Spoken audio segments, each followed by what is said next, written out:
Well, hello, Cam. Oh, hi. How are you doing? Okay. Are we good on sound? No delay, no I nothing? I think we're good. I think we're good. All right. Okay. Welcome, folks, to our first episode. So we're going to screw this up real royally. But we got an exciting guest waiting in the wings here, and we're going to bring Travis on here in a minute. I think he has an awesome video that he put together. So can't wait to talk to him. We're going to go ahead and switch over and bring him on board. And Hey, how are you guys doing? how's it going? Oh, it's going pretty good. Welcome. So you have a little Kickstarter going on right now. Oh, I sure do. But before we get into any of that, Jeff and Cam, thanks for having me on. I really appreciate it, guys. Well, thanks for coming on to our premiere episode. Hey, like I said, let's and rock we're it out, man. we're live on both the Tennessee Tabletop Tavern channel as well as Sci-Fi for Me TV. Thank Nice. you. Special thanks to Jason from Sci-Fi for Me TV. Thank you, Jason. Yep, and hopefully, so if you're on one and not on the other, like and subscribe to both, and we'll get into this real quick. I do have the PDF. I think it's the Kickstarter version, not the new one. Handy that we can bring up here, but Okay. I noticed there was a couple of changes in it, but I loaded up that one already, and I'm like, all right. But at any rate, tell us all about how this got started. Introduce yourself. Oh yeah. Well, so I'm from West Virginia. Travis Fauber is my name, and I've been into RPGs since I was in third grade. I had a friend who brought a Mulvey BX book into school when we were in third grade. They wanted to LARP with it and everything. And this is way before I was into LARPing. And I was like, I want to kind of like, figure out how this all works and everything. And, from there on out, I just fell in love with RPGs. Wow, they jumped right into LARPing, your friends. yeah. It's so funny because it's like here they are like playing pretend and stuff, and it's like later on I get into all of that, and all those friends are either went their own separate ways and everything, and made new friends that I played RPGs with, and then later on around 2000, I had some buddies from college that we had met from a board trying to get new players. We're at Marshall University, and they kind of like talked us into playing Nero. And then I ended up like running a Nero chapter in West Virginia, Kentucky, and Ohio for at least 15 years. 15, Wow. 16 years. I still have the rights, but it's just, one of those things. It's like, I'll put it on hiatus. It's like, a lot of life in between, from those years on, with my daughter and everything. So, Yeah. Sure. Yeah. So you did that for a long time. Oh yeah. And you've done a lot of tabletop. Now you've written a couple of modules already. You've already published some stuff, I believe. Yeah. Right? So mostly when they were doing the, of course, Drive Through was around, but it was the DMs Guild became a thing. I kind of got interested in that because we had played at my table. We kind of like alternated systems. We were really big into Earth Dawn. When I was in high school, I ran Earth Dawn for like a number of years. Cool. The first systems I ever experienced and played were all homebrewed. There wasn't even like a true system, using like D6s and slots for equipment, so forth and so on. It's from a friend of mine, Eric Beckleheimer. He had created his own world and system, and he called it Volumne. But moving forward, we went through the third edition, after the fall of TSR, and then it became Wizards of the Coast, and we enjoyed that. And then after fourth came out, we tried our hand at it, and we were like, man, this is not as good as like Pathfinder, and we really liked Pathfinder, so we played Pathfinder for for a long time there, and that's So you went to 3.75, huh? Mhm. Yeah, Yep. my wife and I we did pretty heavily gaming third edition when it came out, and then 3.5, and we tried fourth edition, and I think we made it half a session. It was just I'm like, this is just like WoW, but with Yeah. dice. And if Yep. I want to play WoW, I'll go play WoW. You know, it was not the same experience.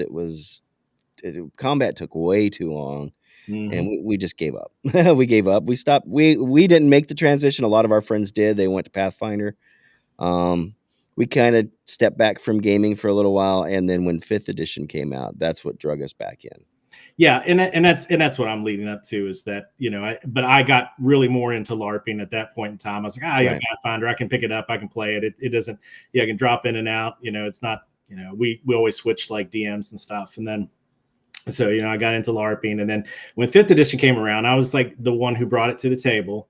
And Right. then we were still playing Pathfinder a little bit with we'll think about it, and then we fully went in and played, and then we just kind of like hooked there, and then that's when I decided, I was like about 2019, I was like, I'm going to give my hand at trying out this DM's Guild and doing like a one-page adventure. I think there was I forgot what the company was called, but I think it was like Storyteller Collective or whatever. Mm-hmm.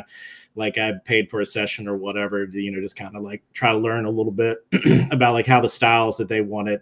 So I did one, and it's called the Free Cats of Loudwater. I set it in near Loudwater. I think it's like $1. It's up there. I do have a version that is much better that I was planning on doing, and then the OGL happened. Just much like all the other ones I had written, and I was like, oh, okay. I was like, now you're saying you want to take all my stuff, even if I put it here. So I was like, no, we're not. No, I'm not going to do. We're not playing that game. Yeah. So I told my friends like that we were like running stuff. I said, I was like, stuff that you have that's on whatever their digital. I can't even remember what it's called at this point in time. I keep wanting to say Roll20, but it's not Roll20, and it's the other one. The one that died, or the No, the one that you currently use for like character sheets and stuff now. D&D Beyond. Beyond. Yeah. Thank you. Yeah, and I told him, I said, yank my stuff that you probably have there that you've made as items and stuff. I said, I don't want them to have some way of like digging that back up and saying, oh, look at what we made now, but it's not like their idea. Yeah. So yeah, I had those few things, and even when I did those collective classes and everything, they did do they called it a collective like a community bundle or whatever, and they put like everybody's one-page adventure in there, and all those one-page adventures that you could buy, that's mine, that's on the DM's Guild, there is a full-on version. I have yet to release it, and I'm going to put it in my own version of like the Dragonslayer world and everything that for Greg Gillespie's my own setting within his system and everything. So this thing here. Yeah, that right there. Yeah. Yeah. I jumped on the Kickstarter. I've got Borrow Maze with it. Oh, I love Borrow Maze. Yeah. And I mean, it's a great book, man. Greg has always impressed me. I've seen a number of interviews with him. Would love to have him at some point and talk to him. He's my kind of people. Well, maybe I can help you make that happen. That would be pretty awesome. Yeah. But at any rate, you have. Let me see if I can bring this up. My Kickstarter. Yeah. So this is really truly my doing business as Grey Cloak, Grey Cloak Publishing. This is my coming out to the world as a true publisher. So yeah. So we have Full Metal Tilt, which is it can be used with any OSR system, but I focus primarily on Dragonslayer, but it's true plug and play. You could pick this up and you could use it with DCC. You could use it with Lamentation of the Flame Princess. You could use it with even current 5e. You could use it with Pathfinder. Any of those, you could use this jousting system that I have. It's like a little subsystem, and it won't mess with your game. It's it's just like its own little system that you can just plug in, play it, and have a good time. And I'll tell you, a lot of people that have played it and even if they just rolled up their own characters that night just to try it out, said, "Oh man, now I know what the heraldry for this guy is," and they started developing their own stories and everything. Just right off of that, didn't even need to like go into the dungeon. So Right. Yeah. Yeah, it's I'm sorry to, and I'll just Go ahead, Cam. in reading through it, it was like it's almost like a mini game that could stand on its own. You could just play, and I really like that about it. It's and that's why, of course, I think it drops into these other games so well. And Right. I remember there being in various times in role playing, it's like, oh, we're going to do a tournament or whatever, and it's kind of like, well, we're kind of grasping on a way to do it, and we end up, mimicking, kind of a limited combat thing. But if you have something like this, it's just like, boom, you go right to it. You resolve it without burning a ton of time. So it's a really cool idea. It's real snappy, and that idea and stuff, when the muse hit me, and I've told this story before, is that this what I wasn't even thinking of doing this. One of the other products that's in here is the Bearer of the Unbroken King, which was the first win that I had at Greg Gillespie's Dragonslayer Dungeon Design Contest, and I took first place in 2024 with that one. I also have a win from 2025, but we'll get into that in a moment. But anyway, I was planning on, doing what we're talking right now. It's like I was going to expand on it because it was part of an idea I have of the mounds of the fairy kings, and that there would be more than just these barrows in this forest and everything. And then, my mom had passed away in November of 2023. And my birthday is not far off of hers. Her birthday is November 15th. That's when I started the Kickstarter. Right. And I just woke up after my birthday, and after running, I run like a 16-hour game for my friends, usually before or around my birthday, for the weekend. And I just said, just something just told me you should pursue pursue into jousting and what they've done at Gary Con, and and I know they hold it every year, and I just didn't know what they did, and I started looking for it. I couldn't find stuff on it, and then it dragged me all the way to the chainmail rules, and in it is the jousting matrix, and I took that and I expanded upon it. And funny story is that I only had one table just like they did.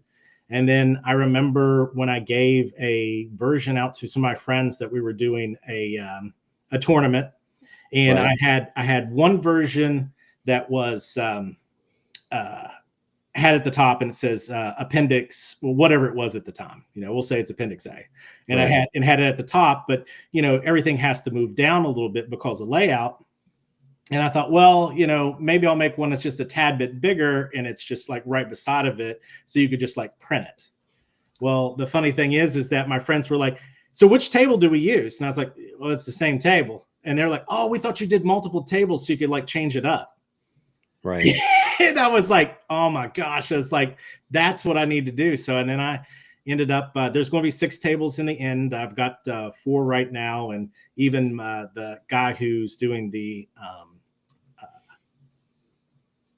Night Marshal, which is our little JavaScript, little system that Howard Young created, one of my players, and he's actually expanded on it. He said that he said, "Hey, do you have those tables for me?" I said, "No."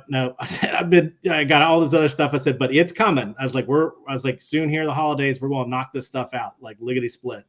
And he's like, okay. He said, great. He said, I just want to make sure, he said, because I'm going to send you a new build, so that way you can, if you need to show it off anytime soon on, for future interviews. So, but that's how we came to the jousting, and thus, the other stuff. So yeah, and you get access to that with the Kickstarter. Yeah, so that was the first stretch goal, and it's already been met. That was at 2,000 because my OCD liked to have things even numbers, because I did 1,300 because really what I was out with doing all of this, I'd already, pretty much had wrote off the art and stuff I had bought to publish this stuff. And then I thought, well, but I haven't wrote off the computer, so I need to, let's make that back up. So that's why I was like, well, and Kickstarter said, hey, this is the amount you should have as your goal. And I said, okay. But then I was like, but it's 13. I was like, I like 13's my lucky number, but I was like, also I kind of want to make this even. So I was like, first stretch goal makes it 2,000. So yeah, you do get that. It makes things nice and neat. He has put the scoring on it. That's the new thing. I haven't yet tested it out. We could even play around with it. I'd have to download it again, but I could show that off a little bit if you guys would like. But sure, yeah, it's real neat. It's a real neat system. It even makes it like quicker, especially if you're like doing the jousting online with friends, instead of like in person.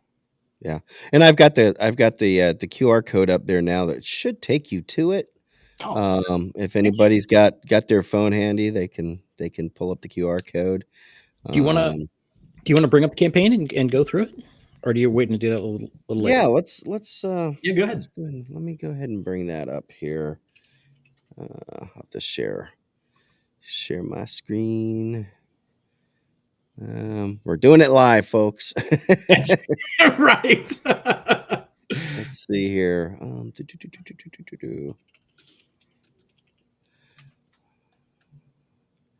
There we go. All right. Let's see if I can share my screen. If I can find it. That's how I am. Like when I'm running games, it's like, especially when we're doing it, online, I'm like, all right, I lost you guys. Give me 1 second. I know it's right there. It's eluding me. It's right. Yep. Right. Mm-hmm. And let's see. Let's bring that up. I'm going to swap you. Actually, let's maximize that. Bring that up and let me hide the QR code right now. All right. Obviously, this is the video that we watched at the intro. Yeah, we funded. I funded pretty quick there. I almost funded when I was on Diversity and Dragon show, and it was kind of funny because I told him like afterwards, it's like, oh, he kept looking at it, going, man, I really, really kind of wanted it to happen like live, and I was like, well, it happened like as soon as I left the show, it happened. Yeah.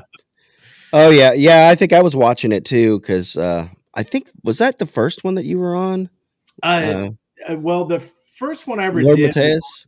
The first one I ever did about the Kickstarter was on D&D Dad and Sons with Ryan and his family.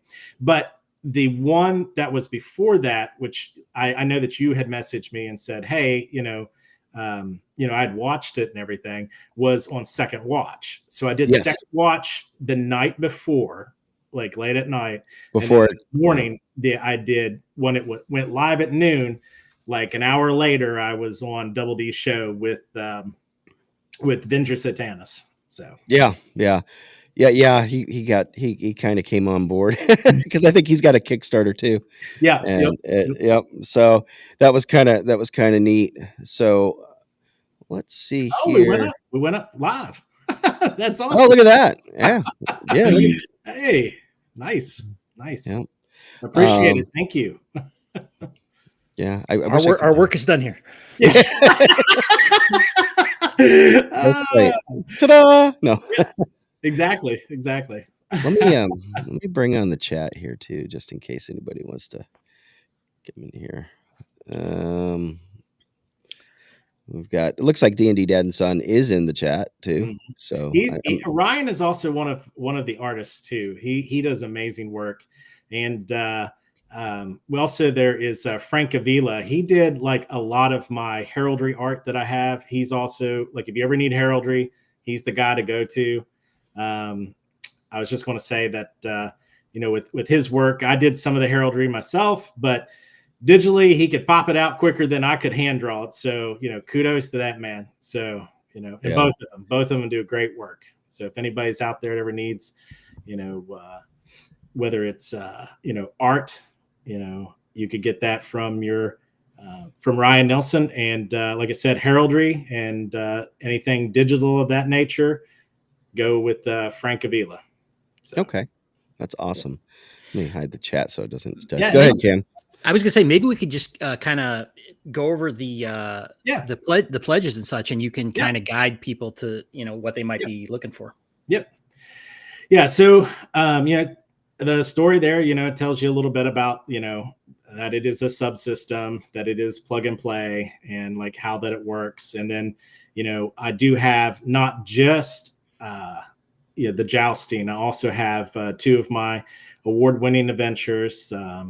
Those were both the Dragonslayer Dungeon Design Contest winners for 2024 and 2025, and that's the Bearer of the Unbroken King and also the Whispers of the Second Deep. And there, it kind of tells you like how it's different than any other jousting system, because most jousting systems, it's like, I have a target number, I'm going to do the melee, so forth and so on. But if you stop right there, I'm going to tell you a little bit of what's in the book there. If you bring it just a little back like up, that. Okay. Yeah, right there. Yeah. So the rules are fast and very easy.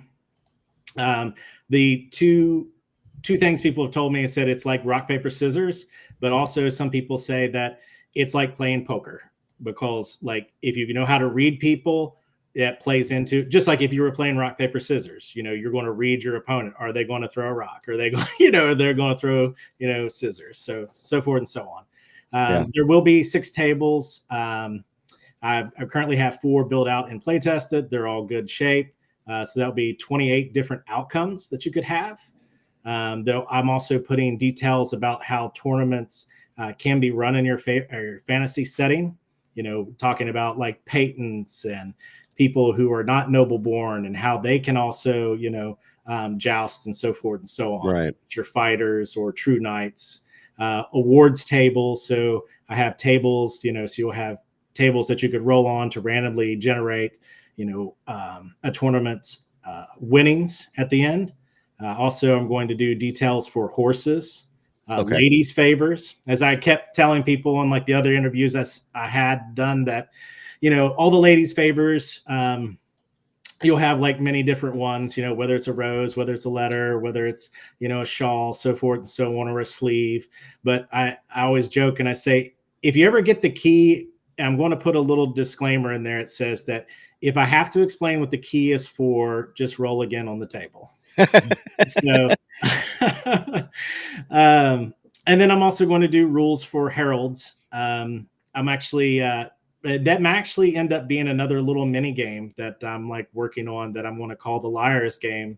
Okay. Where like you have like your heralds would come out and that they could, either tell like a half truth about you or retort whatever the other herald had said and so forth and so on. So it gives an opportunity for those characters that are more charisma based, that they don't necessarily have to be a bard, that they could just jump in and be able to help out, their knight or their warrior that's, going into the lists.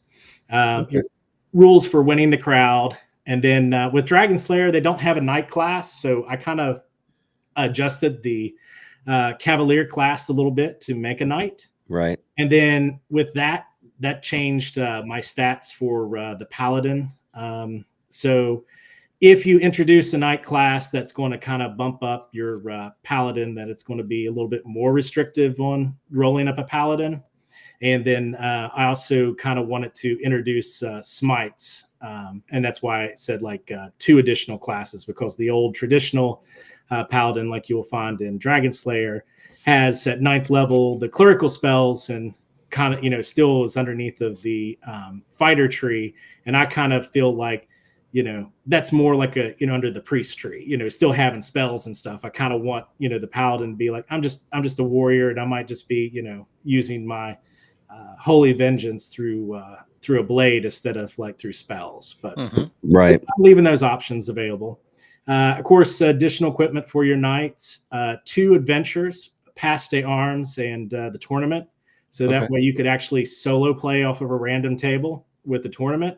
Same with Pass de Arms. So that would be like whether you're at like a crossroads or like, say like a bridge or like a gate, that you would be, out and about, like maybe you'd run into brigands. Maybe that's what the table says, and you'd have to deal with them. But then there's the other thing is that it may be a certain, knight that you may have to then, joust and so forth. Fighting the Black Knight, maybe. Yeah, like a Black Knight, or like going right straight into like where I mentioned about the new and classic monsters that, that doesn't necessarily mean like dragons and griffins and stuff, because there's already like in there. I'm talking about odd things, but also things like the Slender Knight, which we were talking about off screen before then, which was Mhm. one of the first Monday monsters that I did, just to kind of show off what would be in there. And you'd have things like the Rust Knight is one of the other ones that I have like listed. But just like you were saying, like you'd have different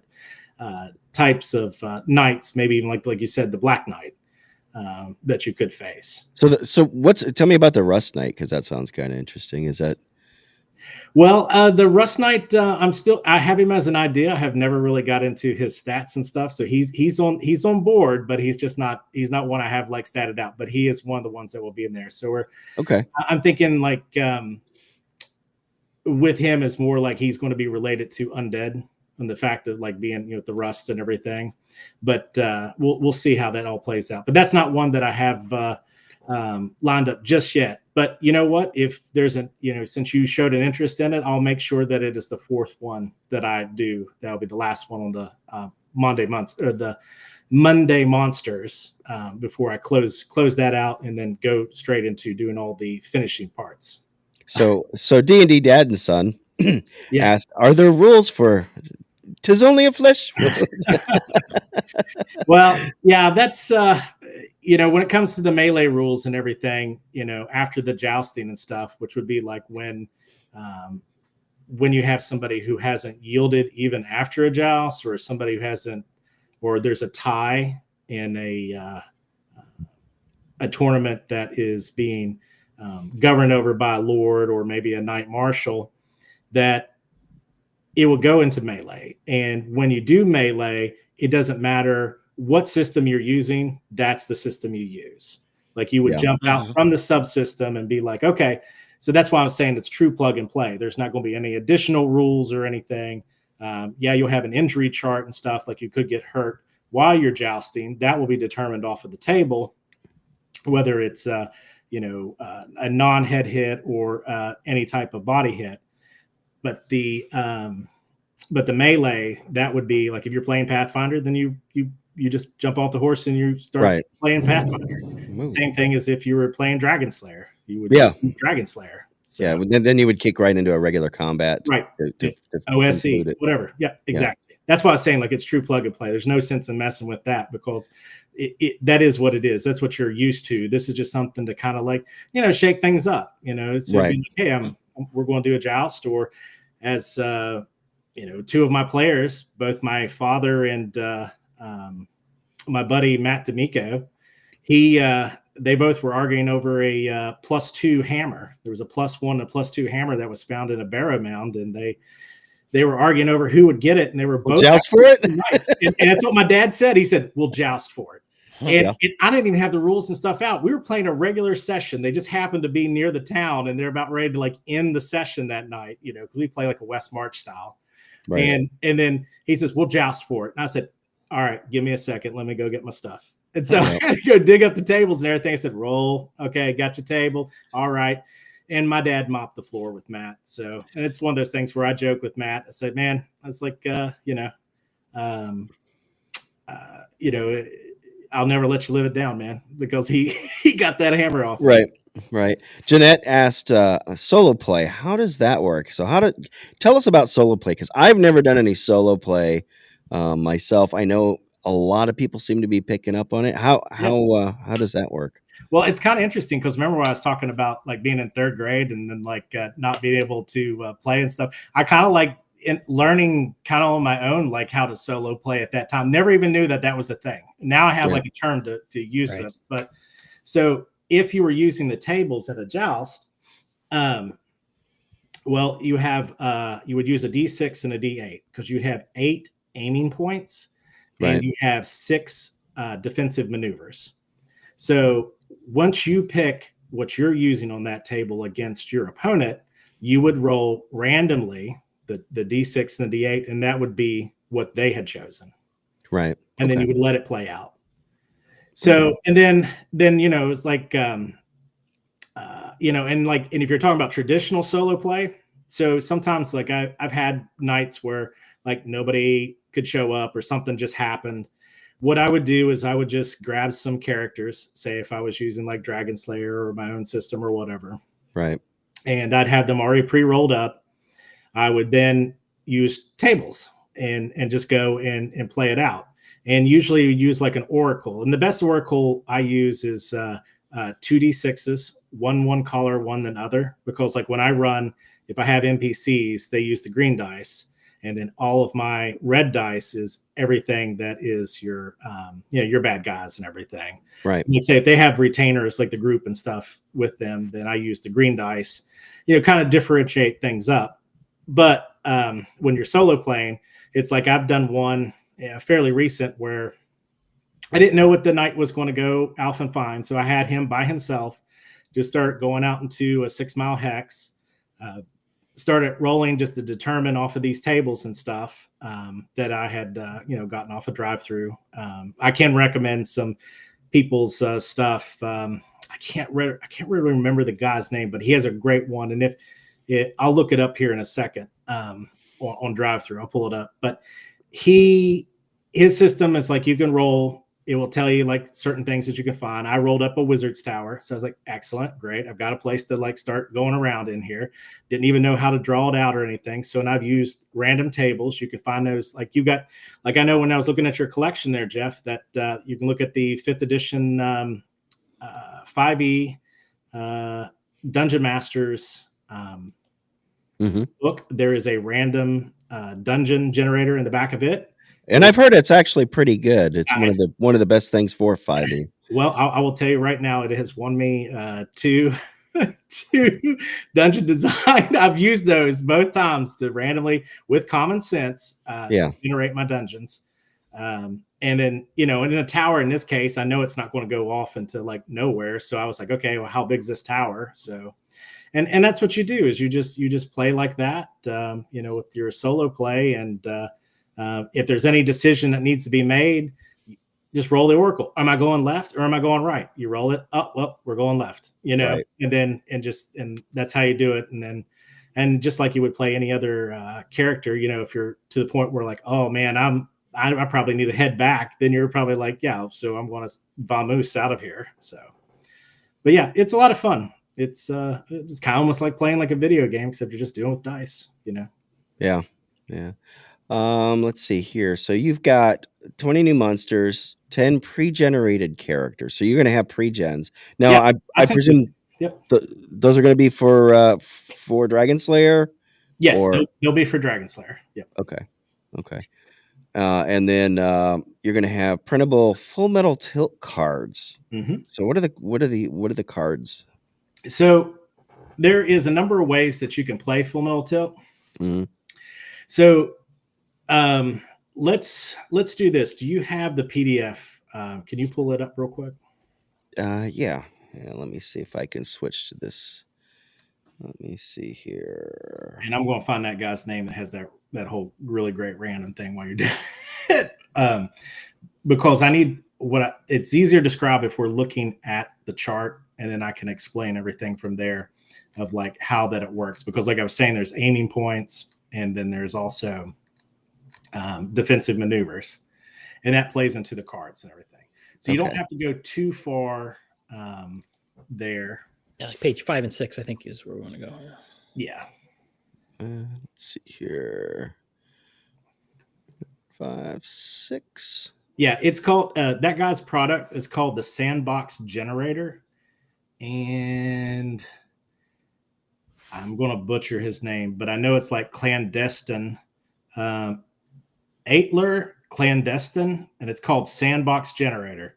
If you're ever interested in solo play, it's pretty awesome. You can find it drive-through RPG. Okay, so there we go. So this is like the beginning of like the basics of the jousting rules. I actually put out like a little preview that people can use with one jousting table, and that jousting table is an updated version with the additional mechanics that I have applied to the original jousting table, which I refer to as Table O, within Full Metal Tilt. So you have a shield. Okay. Well, actually, go all the way down to where we see the table and the shield. So it should be down the appendix C. In the appendix. Mm-hmm. Yeah. All right. Let's see here. So it's going to be towards the end, I presume. Yeah. Well, it's not going to be too far right off. Page 16 of the PDF labeling. Okay, so this is this is the preview version. Okay, so you can see the cards here. So okay, yeah, those are the cards you're talking about. Yeah, because I know I sent you like the I pulled this one up here. Yeah. So this is the one that you could actually like get for free, or if you want to drop me $1 or something, you can do that. It's I think I tossed you $5. So. Yeah. I appreciate that. Thank you. So that's what the cards look like. But let's go up and then we'll go right back into the cards. Just find that first table, which should be table O. And it's there's your. Oh well, this is the full-on version. Okay, yeah. Keep going. No, it's Go down. So any one of these tables is fine. So okay, so there's table O. Okay. All right. So off to your left there, you have an aiming point. So the first thing that you're going to do is you're going to determine whether I'm going to aim at the helm or one of those points on the shield. And you can see down there it has the aiming points, whether it's Dexter Chief, the base, Fess Pale. You pick the target. Okay. Once you pick that target, you'll see all the way to the far right of the column, it says aiming point / defensive maneuver, or AP or right D. Here. Yeah, you can use that, or you can even use it on the big chart at the top. It tells you what defensive maneuvers is safe. So you can actually pull this off. So if you're aiming for the helm, you can do 4 or 6, which 4 is steady in the seat. You can, or 4 through 6. So you can do also shield high or shield low. Now, you can do what's called a risky maneuver, which means that you're going to attempt to do, say, aim, for the helm, but you're going to do lean left. Well, if you lean left and the result for your opponent comes up as a U, which is an unhorsing check, usually you're giving a chance for an opposed roll. And if you had chose a risky maneuver, you don't get an opposed roll. You're auto unhorsed. Okay. So that's where you can kind of like risk it for the biscuit, as I would say. But the thing is that if it shows up like as a broken lance or a miss or a glancing hit, you're fine. You don't have to worry about it because you don't have to make a roll or anything. Yeah. That works in your benefit. And it's kind of like you pulled it off. You took a risk and you succeeded. The gambit paid off. So what you would do, like going back, you would pick like say Dexter Fess or DF. And then you would pick say 4, steady in the seat. Once you have written those down, then you can, you tell your opponent that I'm ready. Your opponent will be doing the same thing. Once that has, been determined, you both would reveal at the same time what you had chosen. And then you would actually, use the chart to figure that out. And the way that you would do that, if you go back up just a little bit, let's say if you're just doing it by pen and paper. Okay. So you would write down say like DF4, and they would write down their part. So if you scroll back up, the easiest way to do it is I always write one on top of the other. Mm-hmm. And then you have I have a little image. Keep going back to where like the very first, like page 4 and everything was. Okay. All right. So go back down. Next page? No, yeah. 6 is, or 5 is what I'm looking for. Okay. I just had to remember the page number. Yeah. So this is 5 or 4, or excuse me, not 6. This is page 5, but yeah, 6. it's the 6th page in there. I can't. Yeah, give me page 6. Go on down. There we go. See, so you would write them on top of each other there. So I have a little image there. It says player 1 chooses PF, and then you have player 2 chooses DC, and then it says 3 and 3 that was their defensive maneuvers. Then you can just kind of like write those on top of each other. You can draw a little line, and then you get your results. Okay. Yeah. So and that's that you're reading, essentially getting at. You read right off the table. Right. You can use that. And this is like just writing it down. Now with the cards, because that's what we were getting to, what you would do is like, let's say that you're in person and that you had painted up your knights and you're at a convention, or even if you're not doing that, you're just in person, you'd have a set of cards and they would all be listed as Helm, DF, DC, so forth and so on. All those have a lance on them because those are aiming points on the back of their card. Right. On the back of the defensive maneuvers is a shield with a heraldry on it. Okay. So what you would do is you'd pick a lance, you'd pick a shield, you'd be ready, put them down, face down on the table, and then you're going to flip them as soon as your opponent has also done the same for you. Mm-hmm. And then that's how you would do it if you wanted to have played the cards. But alternatively, if I can share my screen, I'm going to pop this up here in just a second. Just let me pull up the let my computer take 1 second here. We'll go down to my Knight Marshal. Oh, no, it's not under the rules. It's under Knight Marshal. There it is. Okay, now I'm going to share.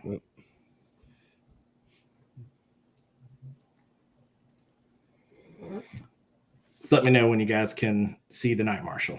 Got it. There we go. All right, so you guys are going to joust for me. Okay. So, does anybody have a D4 or a random generator or whatever? I Or have you can a let the chat pick. D4 here. Yeah, roll it for me. We're going to find out what table you're going to be on. Oh, let me find my D4. There it is. We're going to play it live, right?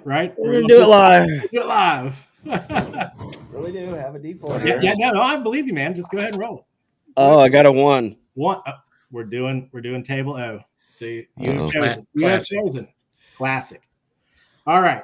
So Jeff, I'm going to have you as player A, and Cam, I'm going to have you as player B. Okay. So as you're looking, I've described it. If you have additional questions, just hit me up. So just remember, you're going to pick an aiming point. So that can be Helm, that can be DC, CP, SC, so forth and so on. You can look over to the far right. It says AP to DF or DM, which is aiming point to defensive maneuver. Some of them say any. Okay. Which means you could pick any defensive maneuver. It's fine. You're not going to be risky.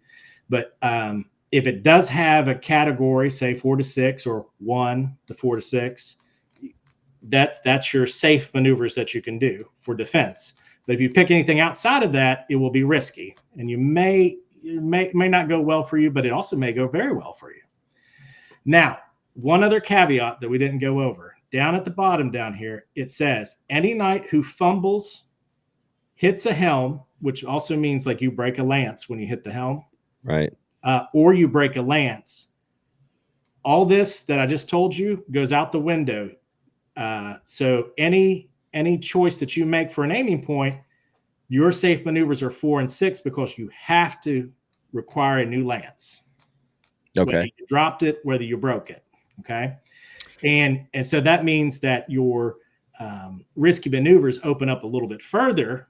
But, in this case, that also gives your opponent, well, he did break a lance on me. Maybe I might be able to give a little bit back because I kind of think he's going to either do 4 or 6. Maybe he's going to play it straight up. But if not, you might catch him off guard and hit him while they're being risky. Right. Right. Okay? Yeah, I was gonna mention that is kind of a cool point that in your 3 passes here you've got the one carries over to the next. It's not just completely random. They do affect each other. Yes, they do. All right, so you guys look at the chart here, and Jeff, when you're ready, say you're ready. Cam, when you're ready and you got your aiming point and defensive maneuver, say you're ready, and then we'll kick this off. Okay, I've got mine. Okay, so Cam's ready. All right. I'm gonna go. Don't tell me. Just say you're ready. Okay. Let's see. All right. I think I know what I'm gonna do. Okay. All right. So you're ready. All right, Jeff, go ahead. All right. So I'm gonna be DC 5. Okay. Shield high. All right. And Cam? I chose DC 5 as well. Oh, nice. All right. Both of you break a lance on each other, score 1 point. And look at this nice feature. It's all cleared. There you go. Now, of course, there is a better version out right now. I haven't played with it. I didn't want to download just now. So we're gonna play with this build here. So, all right. So this is the second pass. You're both up 1 point. Actually, the new build will have the point scores on both the top. Okay. So Howard. So we both have a point now. Is that right? You both have a point now. Yep. Okay. So now just to check. So now we can only both choose 4 or 6 because broke. Defensive. I mean. Yeah. Right. But you can get risky and choose anything. Right. Without being risky, we could choose. Right. So like how like CP says any. No, that rule just went out the window. It's 4 or 6 is the only thing you can do to stay on that horse. If I mean, it could come up you and you still have to try to stay on the horse. But I'm just saying that's the safe maneuver. There's no auto unhorsing in that case. But once you choose risky, which is anything outside of 4 or 6 right now, it's a risky maneuver. Okay. All right. Let me know when you guys are ready for the second pass. Okay, I know what I'm going to do. All right. So Jeff is ready. Yep, I got one. I got it. All right. Cam is ready. Jeff, go ahead. I'm going to do SF lean right, number 2. Lean right, so 2. Okay. Yeah. That's a risky maneuver. See, purple. And I'm going to go helm and shield high. Shield high is 5. Okay. Yeah. All right. So there's a miss for Cam and a glancing blow for Jeff. All right. This is the last pass. Did I get a point or no? Is that no? Okay. No. Okay. Are we reset now since we didn't break a lance on this? Okay. Correct. You're reset because you both still have lances and you've not broke one. All right. You've got a lady rooting for you there, Jeff. Oh, do I? She's kind of obligated to. I just saw that and I thought, well, that's a good opportunity to kind of Yeah. Let's see. Okay, I got mine. All right. Cam is ready. Okay, I've got mine. All right. Go ahead, Jeff. I'm going to do SC. Okay. And then 2. All right. And I'm going to go CP and 4. All right.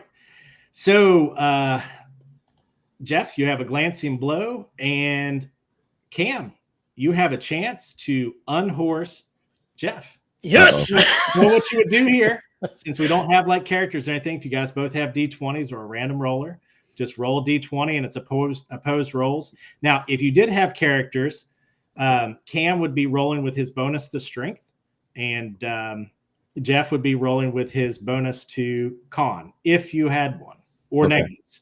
And all if it ends up being even for both of you, say it's 15-15, then defender wins, all that's what I'm saying, all ties. Defender wins all ties. Okay, I got to get a random roller here real quick. Hold on a second. Okay. D20? Yep, just one. We'll just do a straight D20. Just hold on to that until he gets his. And Grok says I get a 19. All right. Uh-oh, I got a 10. You're bad. You're unhorsed. Oh, no. It's over. It's over. Cam wins. Cam wins. Well, that means I host on my channel. But that's how quick it is. So once you know what you're doing, it's real quick. Okay. Yeah. Cool. No, that wasn't too bad. That was cool. Okay. Can I just make yeah, I went for the unhorse. I kind of just looked at the chart and said, the third pass, I'm going to try for the one that's got the unhorsing showing up a lot. Is that wise, or did I just get lucky on that? No. I mean, that's what you do. You look at the chart and you say, because this is what I do. So if I'd look at this chart and I would say, okay, if I'm picking a defensive maneuver, I want to pick one that either somebody's going to break a lance, glancing blow, or miss me, so that way I don't have to worry about that. But then also I'm hoping that my results are going to be just like you said. There's a lot of unhorsing here. I want to try for that. Mm-hmm. Yeah. Yeah, so there is strategy. So, and that's the reason why we have the multiple charts, is because I didn't want people to get so used to one chart that they'd be like, I know what I'm doing every time, and then you can just keep, playing the same thing. But that also plays against you, because then somebody can sit and watch you and be like, he's going to go lean left and he's going to pick, DF, or helm, whatever. And then be like, so I kind of know what they're doing. And I even have one player, a good friend of mine, Aaron Amick. He has a character. His name is Sir Chet Malik. Chet rolls a D6 and a D8. He never knows what he's going to have. He just randomly comes at you. He randomly comes at you. The guy has won in some tournament, and not won a tournament, but he has won matches. And I'm just like, oh man. It's like when you joust against him, it's like, it's Chet again. We'll see what comes up here. So cool. Oh man. And on Jason's channel, Jason can take super chats. I can't on mine, but Agile, thank you, sir. Thanks, brother. Appreciate it. Agile and I, we've gloriously died together in battle before. So, but he says he wants to buy you a fresh new mountain. I mean, you guys want to do it again? We can do it again. Yep. Well, we're gonna for it if you are, but because technically KAM won your horse. So on top of so I don't have a horse. Oh well, yeah, you'd have to give it up to him. So my country for a horse. Yeah. While we're thinking about that for a second, I with the cards and everything, I'm not sure if you can do this with things like unhorsing checks, but with that, just this little example, it's like I kind of felt the tension. It's like, oh, what do I got to choose here? Which is good, right? Having that little bit of, oh no, what's going to happen? Right. And I was just thinking, if you have the cards and it's like, you've got like a timer essentially. Okay, get them down. You got to go. You can increase that feeling of tension and stress and things like that. So that's pretty cool.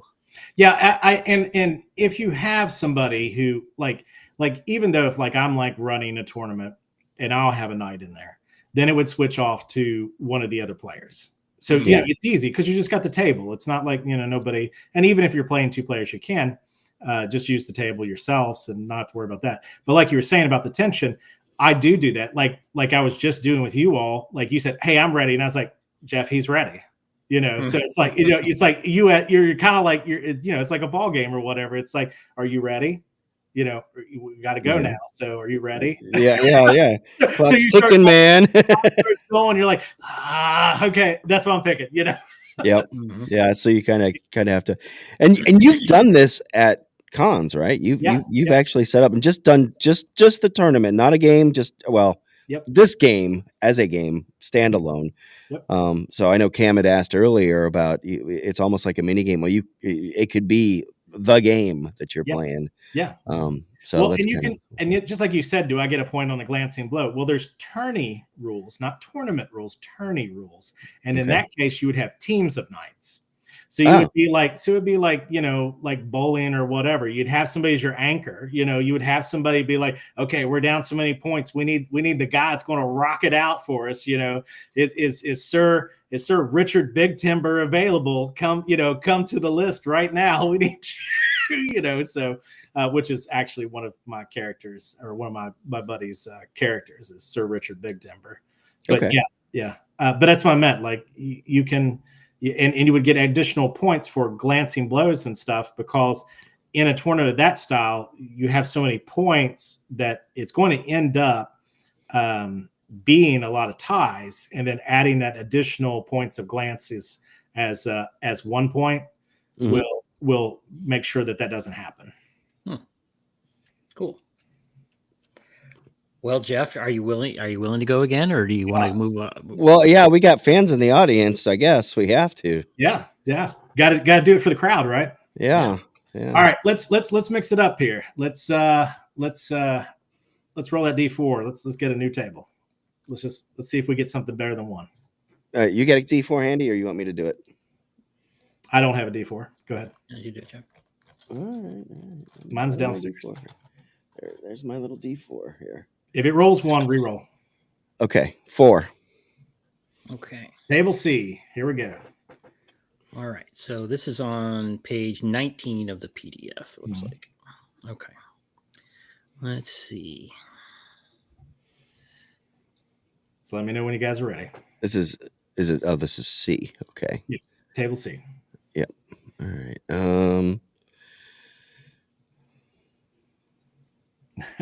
Let's make it interesting. Are we gonna put a wager on it? Well, I mean, the crowd can bet all they want. You know, That's right. you guys. Okay, I got one. All right, Cam's ready. Cam's ready. All right. Let's see here. He's the returning champion. He is. All right, I know what I'm gonna do. All right, go ahead, Jeff. All right, I'm gonna do SF number 6. All right, Cam. Okay, and I got SC2. All right, so we have a glancing blow from Jeff and a miss in this pass. So second pass, you both still have your lances. Oh, And misses. Another lance. Yep. Okay, let's see. Keeping the crowd waiting here. let's see. I know what I'm gonna do. I'm good. Okay, good. All right, Jeff. SC and number 4. All right, Cam. FP and 5. Ooh, so we're going to have some excitement here. So we'll start with Jeff first. So you break a lance. Now you could possibly unhorse Cam. Now, just keep in mind, everything is happening simultaneously. Right. Also, in Cam's case, he breaks a lance on you. He possibly unhorses you, and you're going to take an injury. So we're going to go with you first, Jeff. So, so you're going to roll a D20, and Cam, you're going to roll a D20. Okay, let me get See if you can stay on the horse, or Jeff, you can see if you can. I don't like this die. Get a new one, man. Get a new one. Okay, let's see. Okay, I'm gonna get a die too because it gave me a natural 20. I feel like I would. That's great. I'm gonna be called out here. Hold on, one second. That one didn't do any better. Once he's got his, it's going to be live. So Right. even if you don't unhorse him, as long as you stay on the horse, that will help. Well, that's the important thing. That's the second roll. So Okay, all right, here we go. You guys ready? All right, it's live now. Okay. Whatever you got. All right. So I got a 10. Oh, 10. All right, and I got a 6 on my first roll. So he stays on his horse. All right, Cam, you break your lance, and now Jeff, you got to stay on the horse. So roll your D20s again, both of you. Natural 20. Okay, this isn't Grok. It is meant to be. What'd you get? Natural 20? 5. Yeah. So you're unhorsed, but even though you're unhorsed and you lose, you still have to give him an injury. So Cam, I need a D8 roll. Oh, okay. I got to go back to Grok for that one. I didn't bring a D8. Yeah, Go ahead. Okay, 1 second. Okay. 6. All right. So let's check out that PDF there. If you guys got it handy on your end, what is 6 on the injury chart? This is a non-head injury. Okay, where's the injury chart on here? Because it will be on, I believe, since we had those page numbers 6, if not 6 or 7, the actual page number 6 or 7. Okay, yeah, 6 on that. So what'd you give him? That would be a gut blow, it says. Oh, okay. All right. Interesting. So and what did it say after the gut blow? Oh, it says you're nauseated for 1d3 rounds. Yeah, so that could possibly even take you out as well. Yep. So Cam, twice in a row, man. Twice in a row. All right. It's my channel now. I won your channel, Jeff. Oh, man. Okay, that's here, I'll go ahead and stop sharing, and we can talk about some other things too. But just so the audience and everybody can see there that this is how the system works. It's real easy. It's real simple. You can plug and play with, like I said, you could do Pathfinder. You could do as the target audience here, any OSR or Castles and Crusades. You could do OSC, Yeah. Dragonslayer, which is, like I said, like that's how I've focused in on. So, but yeah, it's good. That's awesome. That's awesome. Yeah. So I lost twice, man. but I did make you nauseous. So well, no, he made you nauseous. Oh, he made me nauseous. Yeah, because that's how hard he hit you. Broke his lance, knocked Oh. you off, and you took the gut blow. Yep. Oh, I took the gut blow. Okay. Yeah. Oh. So on the chart there, that's what means BUI. So Okay. when you just read across, it's like See, I broke the lance, and Yeah. And then there's the possibility that if you do a helm hit, that's where the 2 new tables will go in. I will actually have, because I only have one table that actually has the helm injury on it, which will have the H followed by an I.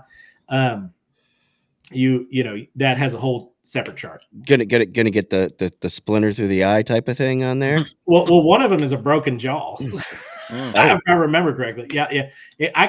Since Cam was on that page, it should be just following that. There should be the chart that says all the different injuries there. I mean, you guys can pull it back up if you want to.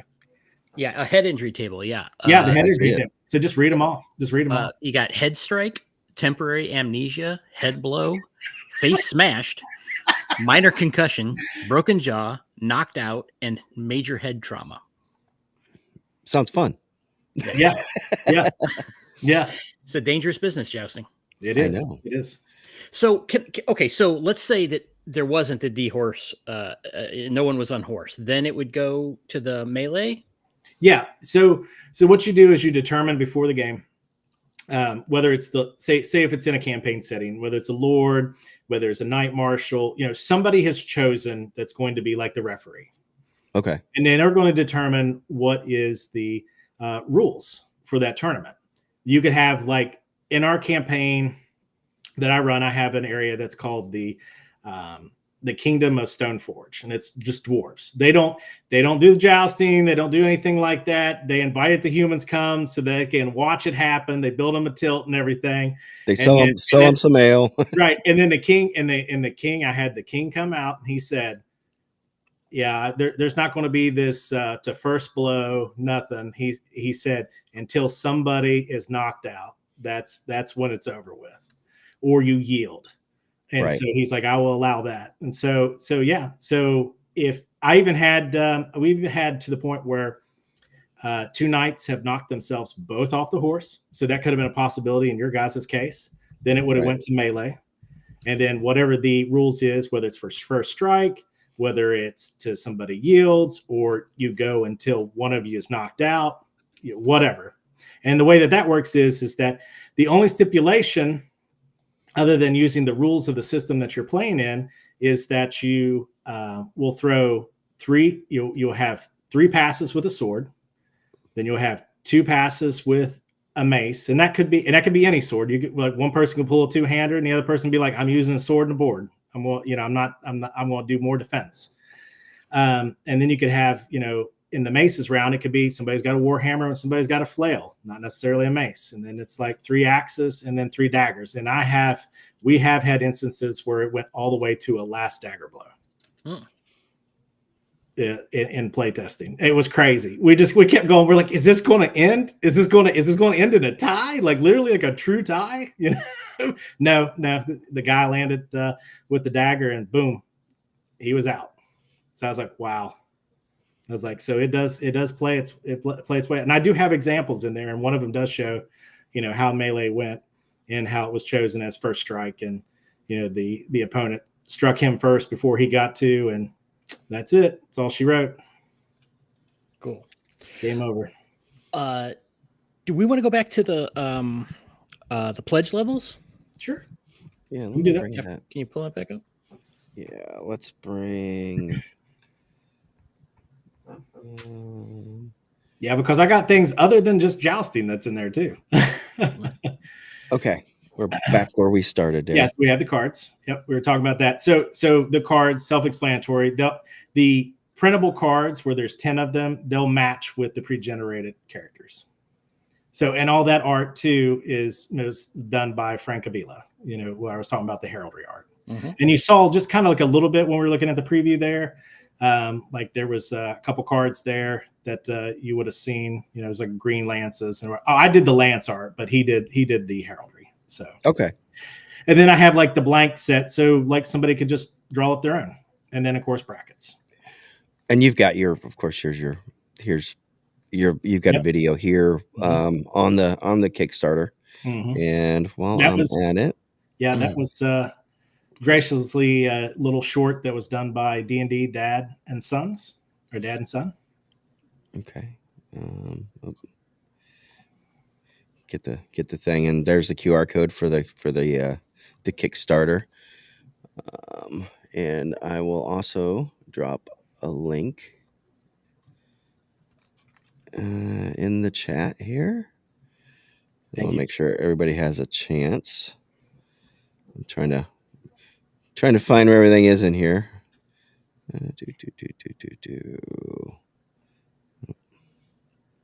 Chat, there it is. I like that Agile Monk is like, you can do it. Yeah. I think it's a little long, the link is, but whatever. Yeah. That's fine. That should take you there. The QR code will take you right to it as well. And check it out. And if anybody clicks the QR code right now, I think it'll pop up and says, hey, so-and-so did something. Nice. But Cam, like you were talking about, like the different ways that you can pledge. Like I have PDFs of everything. So I think the beginning has the adventures, both the Barrow of the Unbroken King, and then you have I think we're at you're going scrolling down for the Yeah, let me go down to the there we go. Yeah. So we have Elven Scout, which is a digital PDF of the Barrow of the Unbroken King. That is the adventure that I wrote for 2024's Dragonslayer Dungeon Design Contest that won first place. Right. Next one is the Dwarven Retainer, which is the Whispers of the Second Deep. That is the 2025 Dragonslayer Dungeon Design Contest first place winner. So I'm expanding both of those. So it will be, much more details than the previews that I put out there that people can, currently preview it and see if they like the way that I write and everything, and they enjoy the adventure. Just know that both of those will be expanded heavily, and that's what you're getting for the $15 there. Those are both, the pledge levels for the digital PDF. Then we have the Squire, which is just what we were talking about with Full Metal Tilt. So that would be your digital copy of Full Metal Tilt with all the expanded stuff that I had just, went over, whether, with the ladies' favors added on, the additional 2 tables, so forth, so on. And if you want to give it a try yourself, there is a very small stripped down version that you can get for on drive-through just to, test it out if you like. For free. Then we go up to the print-on-demand version. So we've got the Elven Ranger. So that would be, you would get the PDF and you would get a print-on-demand coupon after everything is like settled and done. That would mean after I had got everything situated the way that I like it for that adventure, and then it would be edited, and then it will be set up and layout, and then we'll, should get like a test proof copy, so that way we can make sure everything's good with drive-through, and then we'd send out your coupon, and you would just pay your shipping and handling and your print on demand, because you've already paid for the product. You just have to pay for the print and the shipping, and that's the same for the Dwarven Warrior, except it will be for the Whispers of the Second Deep. And you would get a coupon, and you would print out your own and pay your shipping and handling. Same for the Night Bachelor, except in this case, that would be your digital copy and your print on demand for the Full Metal Tilt. Right. And then we have the Knight Errant, which is a digital copy of both of the 2 adventures. And then we have the Questing Knight, which is the print on demand and the digital copies for both of the adventures. And then we have the Knight of the Realm, which is the just the digital PDFs of everything. So that's the Barrow of the Unbroken King, the Whispers of the Second Deep, and Full Metal Tilt. And then we have the Knight Champion, which is the print on demand for all of those items I just went over, both the Unbroken King, the Bear of the Unbroken King, the Whispers of the Second Deep, and Full Metal Tilt, which you'll get the digital PDFs and you'll get the print on demand coupons once everything is like said and done and kosher with the printer. And then you'll get those coupons to be able to do the print and get them shipped to you once they're done printing. And everybody can see which one I went for. Yeah. And the day one, yeah, if you happen, I know it's a little late now, but day one, there was an additional adventure that I, it's a little smaller, but it is in there that everybody will get. There'll be a print on demand for those who pledged on the first day, and also a PDF of it. And you're expecting, it says estimated about June. Yeah, it's going to be before then. It's just, okay. I gave myself room just in case, because people who have done Kickstarters just recently have told me that drive-throughs a little backed up, and I think that's because of the holidays. But I want it to be safe, so right. I'm pretty sure that this, all this stuff will be out way ahead of time. I just want to make sure, just like I had told you guys in the green room, that a friend of mine, Matt D'Amico, who just had a Kickstarter back in the spring. They had shifted his art 3 times. He had to go through 3 different revisions just for the art. It had nothing to do with his layout. They didn't say, "Hey, we reject." They sent him a nice, but the cover art was shifted. So I'm just trying to give, this is my first, go around with them. I've got friends that's in the business. They're like, "Hey, you need help? Just let us know." And I was like, "Okay," but I'm just preparing just in case if something goes sideways. Sure. And then, but I just gave myself some room. That was it. And then you've got some stretch goals here. Okay, so the the day one, that's the one that those of us that jumped in. Physical copies. Yep. And then you should have, I believe it said you've already reached this level, right? Yeah. We're over 3,000. Yeah, we're heading towards the second stretch goal. So you had the day one. Then you had the first stretch goal, which was 2,000. And then the next one is 4,000, which I would be putting together an adventure that will be known as the Barrow of the Emerald Queen. Right. And I like the big question mark there. So I'm guessing you're still waiting for the art for that. Well, if you notice that the art for all of my adventures is my painted miniatures. Oh, is that a hint? Yeah. So I will be doing that myself too. That's the same as the one that where you had pledged, Jeff. I have a not to give too much away, but it is the Barrow of the Death Singer. So you can only imagine what I'm probably going to be painting up and then doing a little scene and everything. So if you actually want to pull up one of those PDFs, you can see the art and everything. I think I've got those. So all those, some of those pieces I have are pieces I have won awards for out at Wonderfest. If anybody's familiar with that convention, it's a modeling and sci-fi convention. Which one was it? You could pull up either the Bear of the Unbroken King or the Whispers of Second Deep. It's all of my painted miniatures on the front cover. Well, and I got the Full Metal Lady here.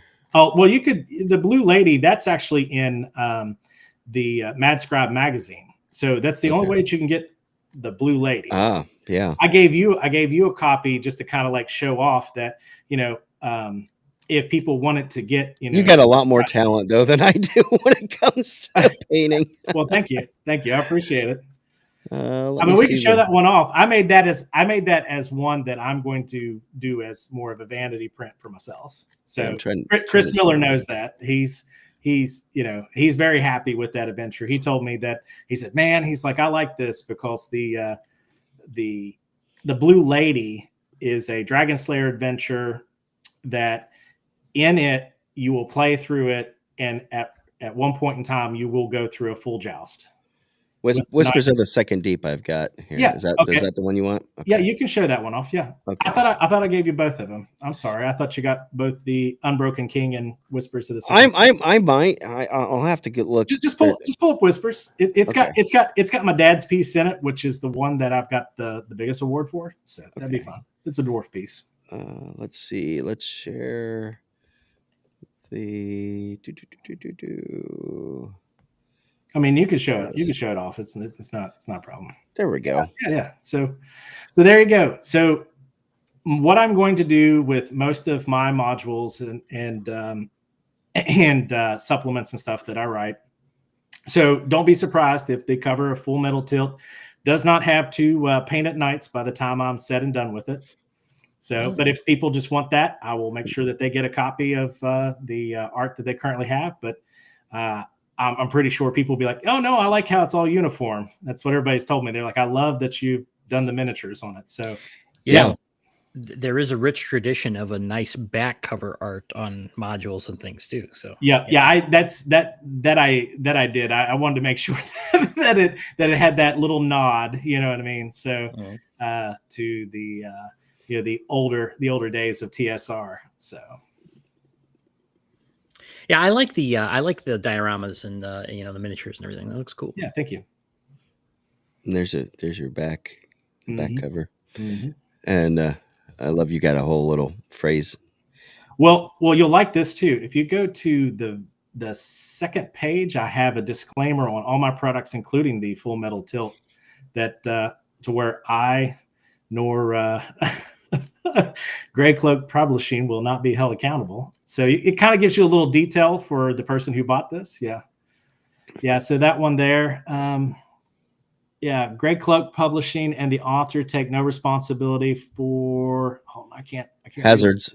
Yeah, hazards encountered while delving into the second deep, including but not limited to sturge blood draining, rust monster corrosion, developing crackle lung from coal dust traps, and the psychedelic fury of the Truffle Lord. Proceed at your own risk.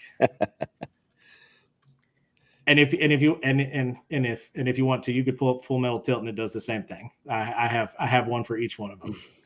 Oh, is it? Oh, well, thank you so much, Agile Knight or Agile Monk. I appreciate that. But you could be called Agile Knight too. Sorry, thank you so much. Is the is it the whole thing? Did I stop sharing the? I guess it did. Replace window. What were you saying, Cam? I was just gonna say he pledged top level there. Yep. He did. He's all in. I appreciate that. Thank you. All right. It's not showing on my end that it's showing up for me. 63 backers, 3,100 pledged. Oh, we definitely went up because I knew the number went up. Yeah, I'll look on my end here because I hadn't even. Okay.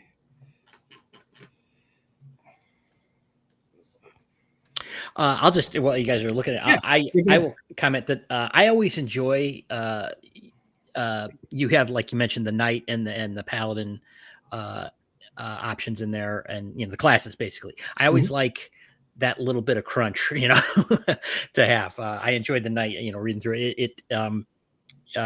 Inspired by the Unearthed Arcana Cavalier, as you said, right? Yep. Yeah. And I didn't want it to be as crazy as that, but I did. No one does. Yeah. The only thing that I did keep was following with Dragonslayer's cadence is that you would have, you have like the fighter, and then below the fighter, you have like the barbarian, like he has the barbarian, the ranger, and the paladin. Okay. Yeah. And in that adventure, I think I actually probably did a disclaimer for this one myself too, but this is only a vanity product. But that's not even in the but yeah, you can see the artwork there. So we have the blue lady in front of the tilt. That's my own tilt that I built. That's pretty. Yeah. That I used at conventions. But what I was going to say is that you can find the blue lady in Chris Miller's issue number 12 of Mad Scribe magazine. I think you even have interviews from I can't even think of his name right now. Sandy Peterson is also. Oh yeah.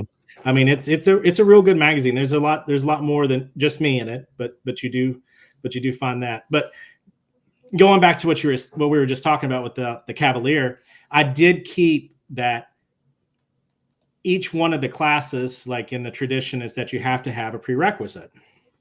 So the knight's prerequisite is 15 strength, 15 dex, 15 constitution, I believe it is 10 intelligence and 10 wisdom.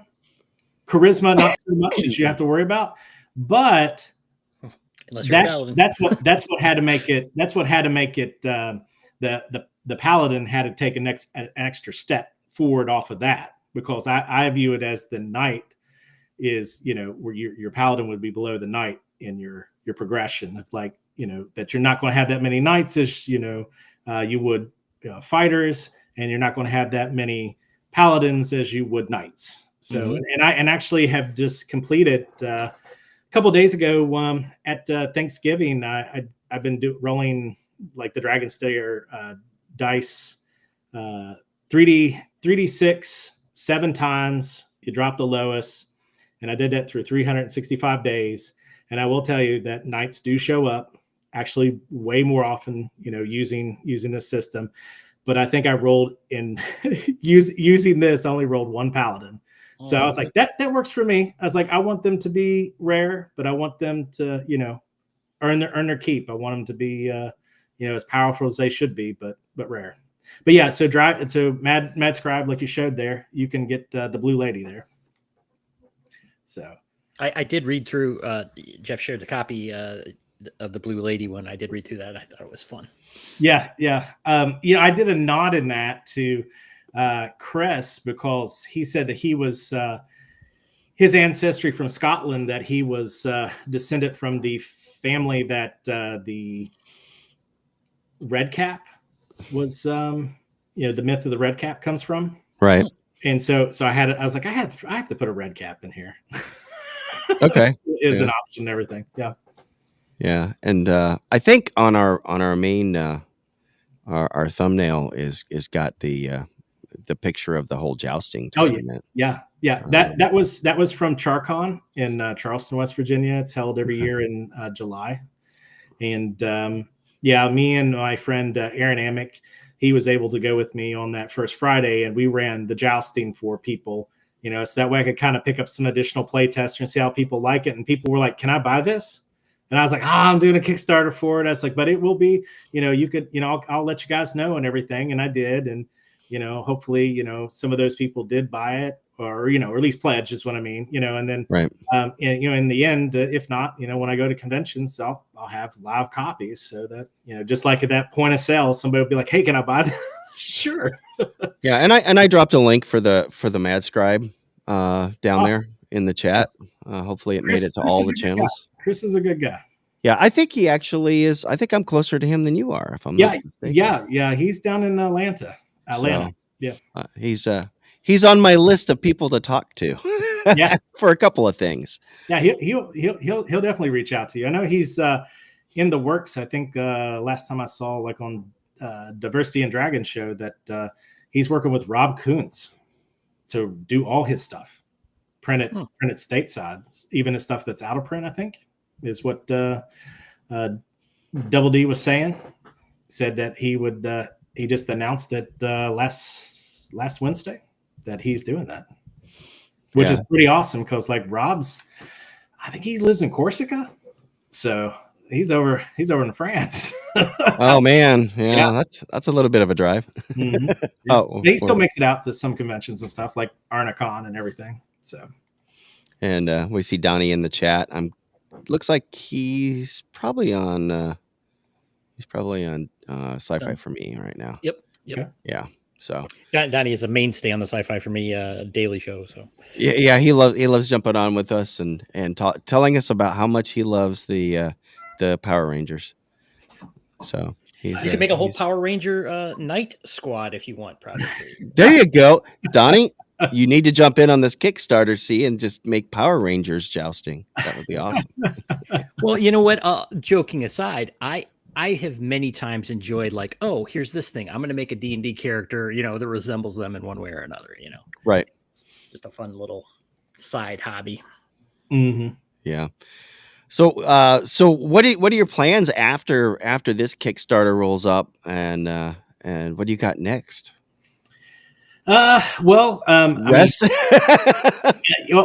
little bit, but I was just going to say that, if we don't hit the I mean, I think I had like stretch goals that we even went past 6,000, but I do want to do like the third deep, which, you know, the Whispers of the Second Deep, that is actually like, if you ever bought Barrow Maze by Greg Gillespie, It's on the shelf. The second deep. Okay. So if you pulled that out and you went to the King's Gate, the second deep, you can plug that right in there, because there is 2 elevators that he alludes to that mention the second deep, but that's all you get. You get you get like a sentence, and you also get another sentence about a set of stairs that go down, but there's a bunch of rubble in front of that. Well, that's what this will supplement. It will plug right into the second, or the King's Gate, and those, if you put the maps over top of each other, will link up, my map and his map, and so you could just run that like in no problem. And then the Unbroken King also works with the Dwero Deep as well, because in the forest there you have the Everwinter Forest, and he mentions there's elves that's there. And that's kind of like my nod and everything, is I created this little area in one of his 5 mile hexes, and it's I refer to it as the Mounds of the Fairy Kings, and it's kind of like a little adventure where you can, you know, go and work with the elves and everything, and like trying to root out the evil that's in these barrows that's popped up out of nowhere. So the Emerald Queen leads into that. So that's what I was getting at, is that if I don't hit those are on the docket. So whether there'll be a Kickstarter or not, who would say? I mean, I might just, you know, straight up just publish them. Right. Playtest them and publish them and so forth and so on. But I do know, like I said, about rolling those characters, those stat blocks, that I may do a project for that. Maybe reaching out to Ryan, Nilsson about that, because I love his art. Actually, would you guys like to see some of the stuff that he had sent me over? Sure. If you want to share it, let me know. Let me just pop up my stuff here real quick. But I'll probably end up even doing that too as well.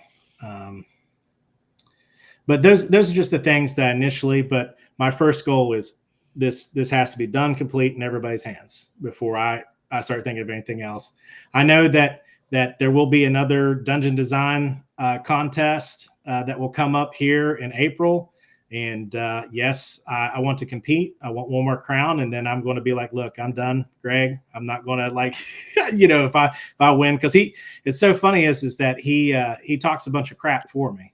He'd be like, now look, somebody's got to bring their A game. If not, Travis is going to keep winning it. So what are you guys doing? Like, he'll just start talking, crap for me. And I'm like, great. Thanks, Greg. Thanks. I really appreciate it. But like I told him, is that, if I did win one more time, I just want 3 crowns, and then I'll still write, just in celebration, when, about Gary and all that he wants to have those extra adventures for Dragonslayer, and I'll put them out there for free, just like all the other 2 were done, and, let somebody else win. Okay. I don't, because I don't need to do that. I kind of felt like this was my jumping, my springboard off of everything. Okay. All right. Here is a little art section. So this is one of my favorites. So like I was talking about those Monday monsters. So one of the 20 monsters that I had that are you gonna share it? I'm going to share it. Yeah. Okay. I was just leading up to it. I was just okay. Sorry. Pull up there. No, you're fine. You're fine. Come on, Jess. Don't interrupt his flow. Sorry, man. No, it's okay. We're doing this live. Yeah.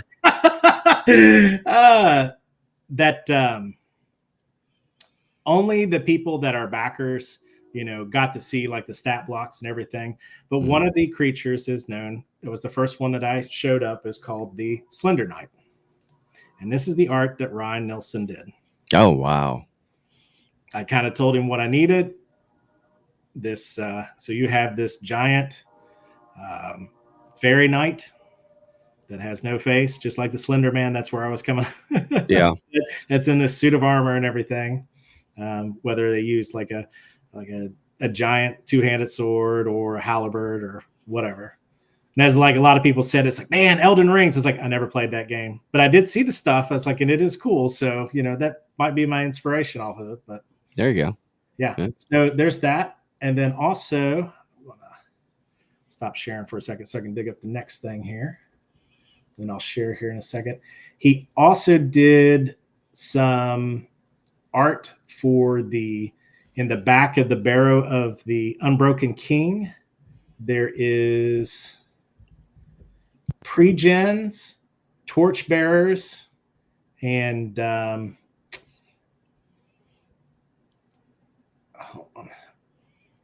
torchbearers, men-at-arms, and some henchmen.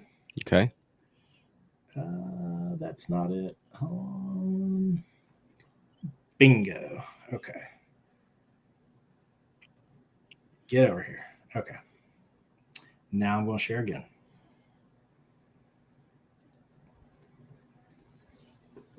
There we go. So here is your pre-gens. Okay. Here is your torchbearers. I love Tobias Bottomgrass, which is the halfling up there that looks like John Belushi. Yeah, that's kind of what I was like. Hey, Yeah, and it's so funny when he drew that. He said, I think he's right beside a Nicolas Cage, and I didn't even think about that. Yeah. And then he also, like I said, he did the Men-at-Arms too as well. Yeah, and I love the classic art style.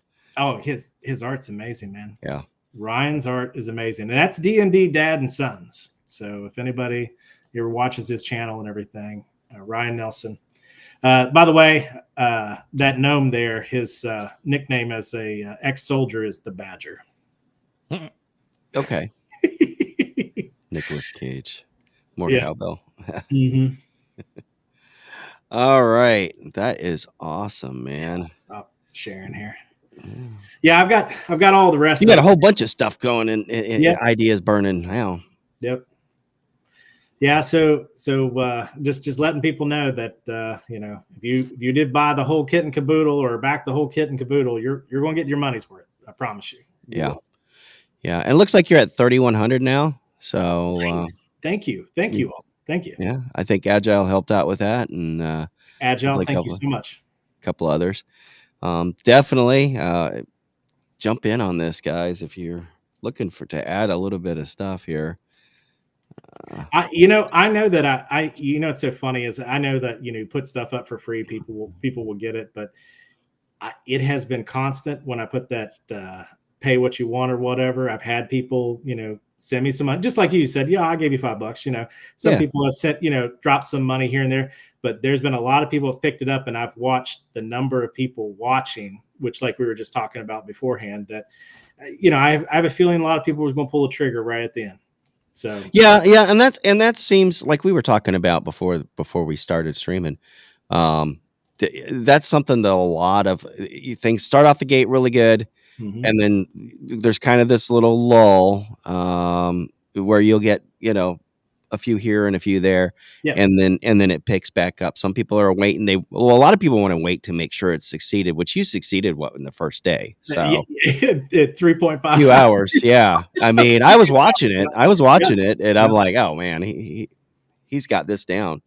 And then that goes back to where you're talking about. You were like, well, you got it out here for like back to June. I was kind of like, well, I just kind of like want to get the computer paid off. We'll just kind of like, you know what I mean? So saying it's like I'm kind of like a lot of stuff I'd already, I'm in the black end already, so I'm not worried about it. But but that's what I was sitting here thinking is like, hey, look, I hit it. So we're strong, we're good. Yeah, that I'm with you. I was trying to make sure people had confidence in that too as well. Mm-hmm. Well, and that's thing. Like I know Troller does a lot of stuff on Kickstarter. Well, now they've moved to backer kit, but I think for some reasons I like both of them. Are you going to be using just the Kickstarter? And because you're using Kickstarter and drive-through, you're not. So you probably won't be using backer kit for the fulfillment, or are you? No. Because that's all going to go through drive-through. You're just going to get a code out. Yeah. Okay. And in the future, I mean, this is my first time. So Mhm. it's my first rodeo. So I am taking notes. I mean, I had some people say, well, would you consider doing an option where I don't get the free PDFs and maybe make it just a tad bit lower, and then I just get the print on demands. And I was like, okay, that's a suggestion. I will take that. Yeah.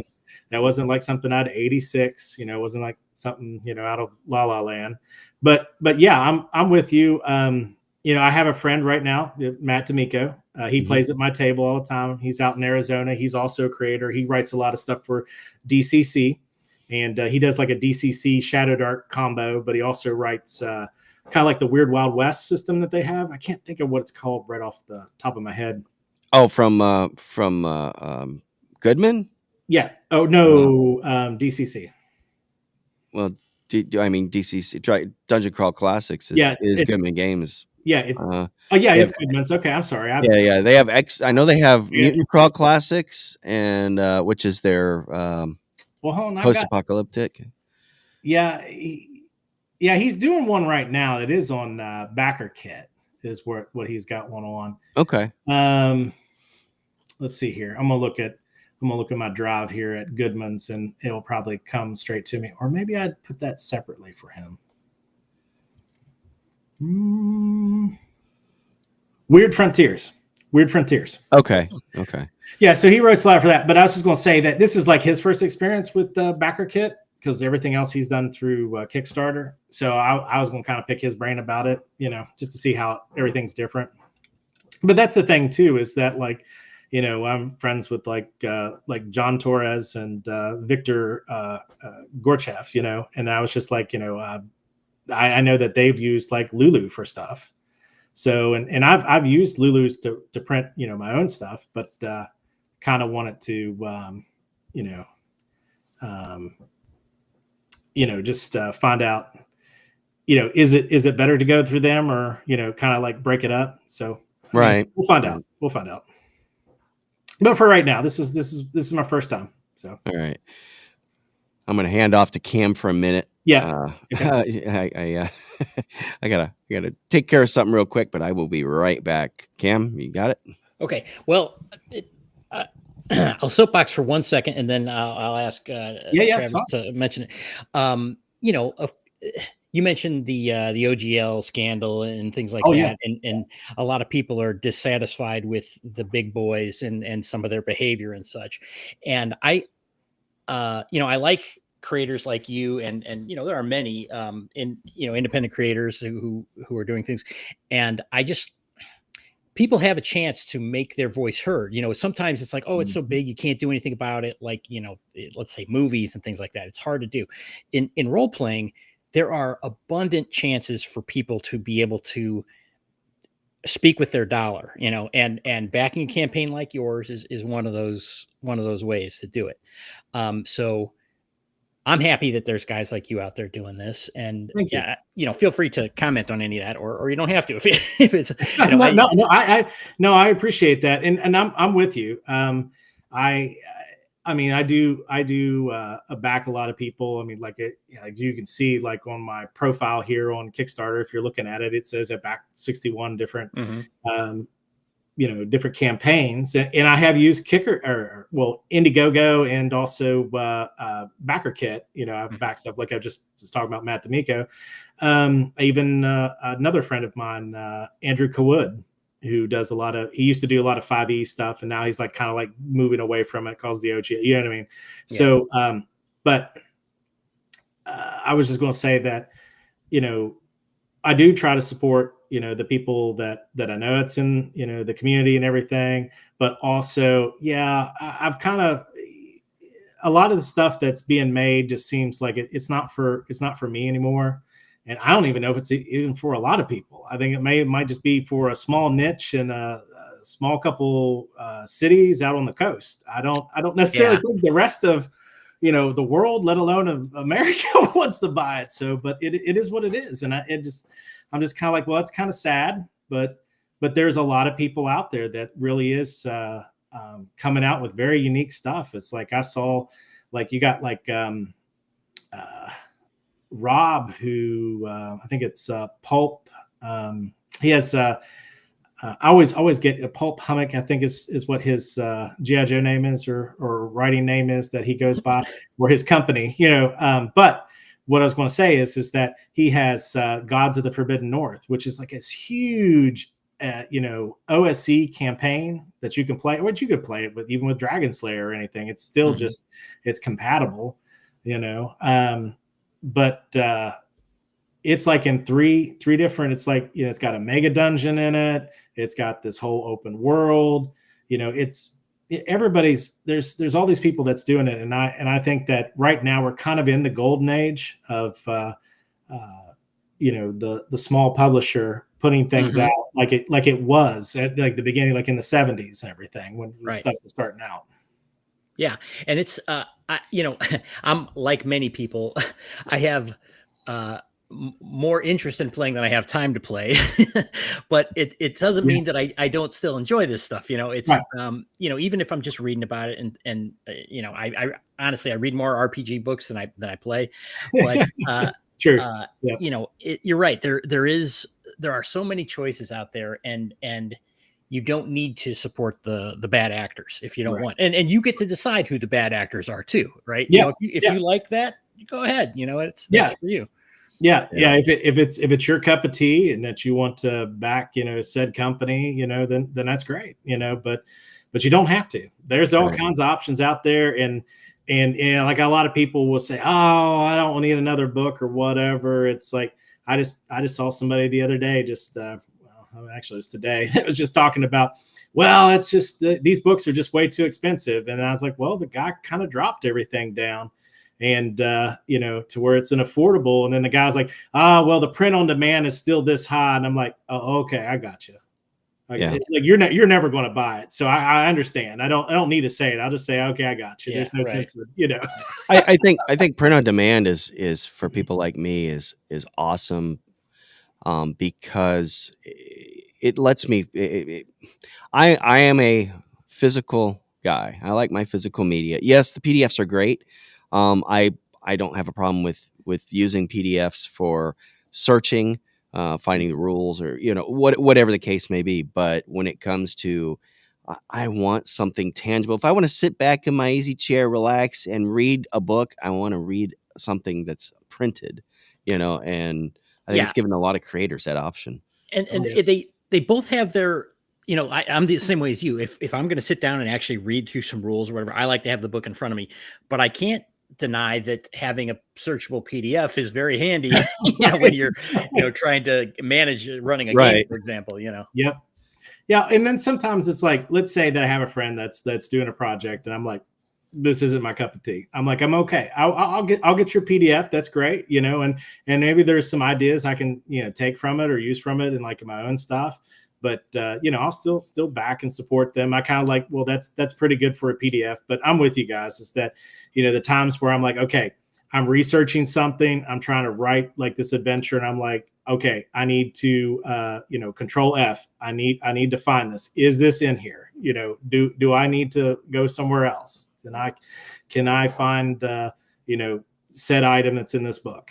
Yeah. But you're right. I like having my physical copies. I got all my shelves. We were just talking about that earlier. I was like, I can name the books that's right on your shelf just by looking at the collars and everything. I was like, I mean, because they're on my shelf. Yep. Dragonslayer right there. Yeah. Dragonslayer. I've got I got some stuff that I just new picked stuff up. came in. I see. This isn't a Hey, I've got one of those from way before you and a bunch of other people did, man. I like Griff, man. So shout out to Griff Morgan. He's a great guy. And, Secrets of Blackmore. I love that movie. I've got all the books too. Yep. And I also picked up in Tonnisburg. Oh, okay. You're one up me. I don't have that yet. Yeah, I just got it from here. I don't know. I've got some artwork that came on the box. I don't know if it was. That's Rob Kuntz's venture set in the Blackmore campaign, isn't it? Yeah. For Blackmore. Yep. And of course, I've got that in the Arduin, the adventure. I backed Arduin too. Yep. And those guys were great guys. So yeah, I've got my share of Kickstarters and backer kits that I've been part of. Let me see.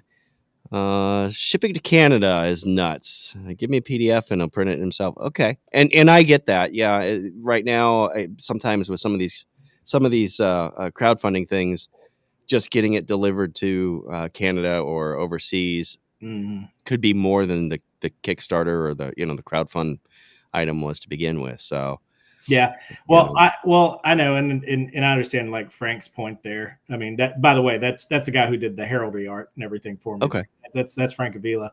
But yeah, I agree with Frank. I understand, people in other places. There's another guy I talked to, Fox of RPGs. Yep.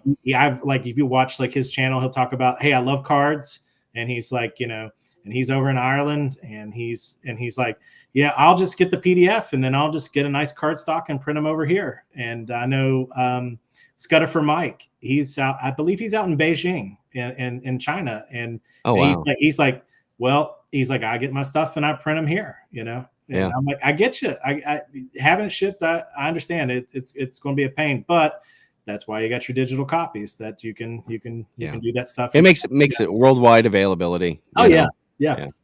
Yeah. And definitely support creators who don't hate you. Yes, exactly. That, which when Cam was bringing that up, it's like I totally forgot about that. But yes, Cam, don't support anybody that does not like you. So support the people that do like you. Yeah. Speaking of Canadians, I would be remiss if I didn't mention Sci-Fi Snob, who has a show coming up, with an interview with Neil Asher, coming up here in about 10 minutes. So we're gonna make sure we cut out before then, so that everybody can hear it. I'm gonna drop a link in the in the chat. Normally Cam is on that show with him, but this was pre-recorded. I guess Neil is somewhere where it would not have been conducive to be on a show at 11 o'clock Eastern, or whatever that time in Canada is that Snob's on. He's a few hours behind us. But if you guys aren't familiar with Neil Asher, give it a shot. He's got a bunch of books, and Snob is also the host and one of the regular panelists, but he's the host, along with Cam, myself, and Jason from Sci-Fi for Me TV on our Babylon 5 retrospective show every Wednesday.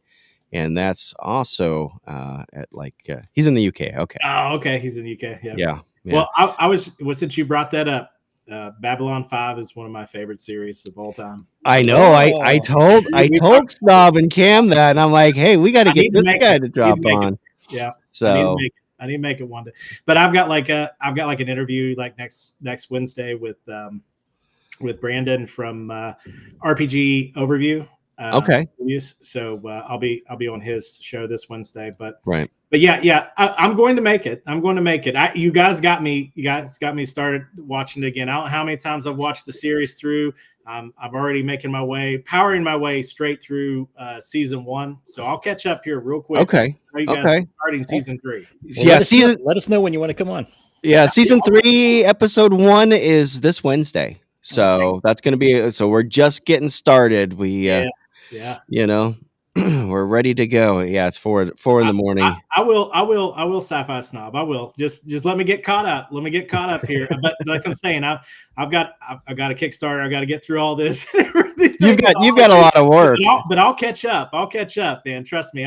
While I'm working and stuff, I'll power through it. I will tell you this, that without giving too much away, since I know that you haven't watched the series all the way through, right, Jeff? I have not. Cam has. Not to give anything away, but I think you know that there is an arc with a faction known as the Shadows, right? Yeah. Okay. I'll just tell you that where I said I'd ran LARPs for Nero and everything in Kentucky, West Virginia, and Ohio for those almost 15, 16 years, that I did do an arc like that, except the Shadows were the dark elves.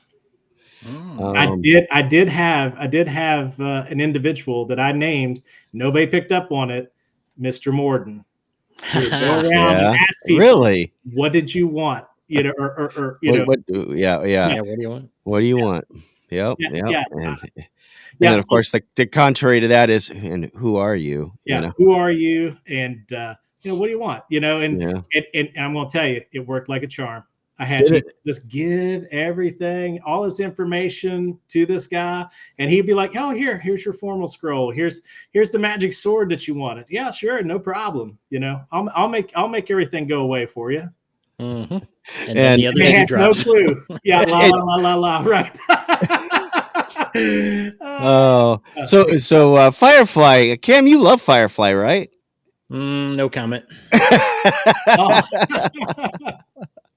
we're trying to figure out, well, what do we do once we're done with Babylon 5, man? Then we have to, figure out the next thing is, it's like, well, they're supernatural all 15 seasons. That's a I'm a big fan long. of Supernatural. Yeah, me too. I will tell you this. I never knew this existed until there was an interview that Greg Gillespie did on D&D Dad and Sons. Okay. Dad and Son, and it's called Robin of Sherwood, and it was a UK based Robin Hood series that they did in the 80s, and it's really good. And you can watch it. There's 3 seasons, and you can watch it on Freevee, which is on YouTube.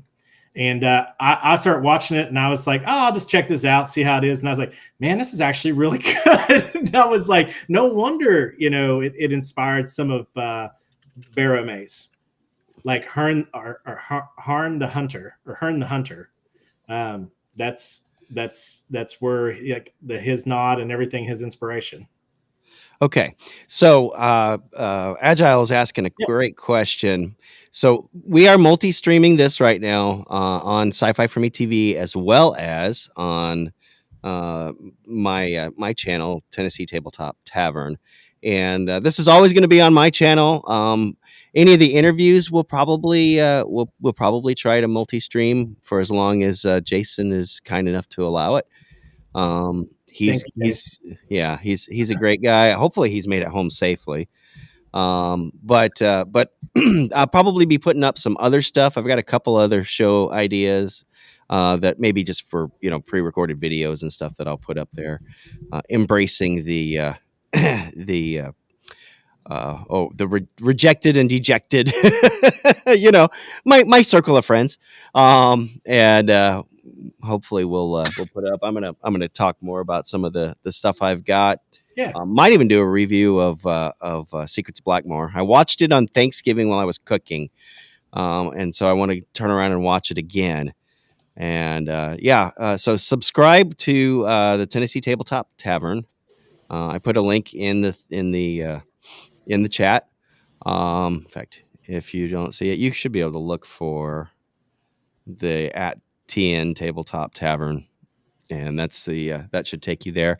And definitely, if you're not subscribed to Sci-Fi for Me TV, subscribe to that as well. Jason's great. He's helped me out quite a bit. I try to help him out and bring some tabletop stuff to his channel as well. So we've had a lot of great interviews. We've got to talk to Heidi and Eric Gygax Garland. We've had Stephen Chenault on from Troll Lord Games. We've had the Arduin guys, all the Matt Tapp from Burrows and Borderlands, as well as Griff Morgan. I had Griff on both twice that week. I had him on for the Portal to Adventure, and then I had him on again Saturday. We were talking about the Rise of the Small Cons, so which you and I have talked about too. Oh yeah. So something's in the works. At any rate, looks like we've got about 1 minute. So I'm going to go ahead and roll the credits. If you don't mind sticking around for a minute, I'd appreciate it after that. And anything else to say? I was just going to say, everybody needs to hit that like button on all the channels that you're streaming on. So yeah, and subscribe. All right. And thanks everybody in the chat, and thanks Travis for coming on. Yeah, appreciate everybody, and go check out Sci-Fi Snob's channel too. And if you're into Babylon 5, watch us on Wednesday. Again, his interview tonight with Neil Asher starts in about a minute. So with that, I'm going to kick the end. So it's going to play your great video one more time, and then my outro credits.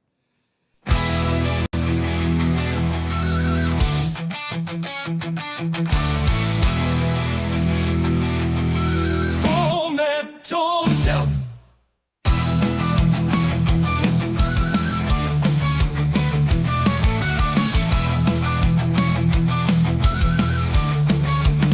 Stand ye ready, experience adrenaline rush and heart-pounding excitement of jousting in full